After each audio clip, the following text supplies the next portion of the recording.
3 பறவைகள் மற்றும் நட்பு கதை.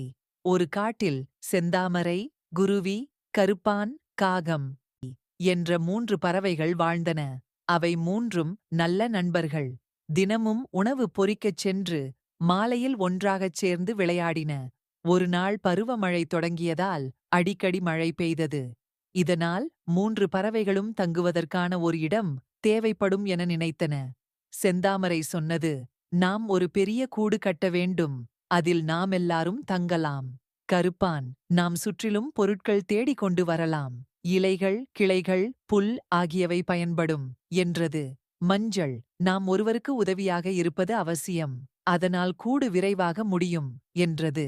மூன்றும் சேர்ந்தது. செந்தாமரை சிறிய கிளைகள் தேடிக் கொண்டு வந்தது. கருப்பான் வலிமையான இலைகளைச் சேர்த்தது. மஞ்சள், மூடிய போல் கையாண்ட புல்களைக் கொண்டு கூடு கட்டும் வேலைகளை முடித்தது. சில நாட்களில் கூடை அழகாகவும் பெரியதாகவும் முடித்தன. அந்த கூடு மூவருக்கும் ஒரு பாதுகாப்பான இடமாக இருந்தது.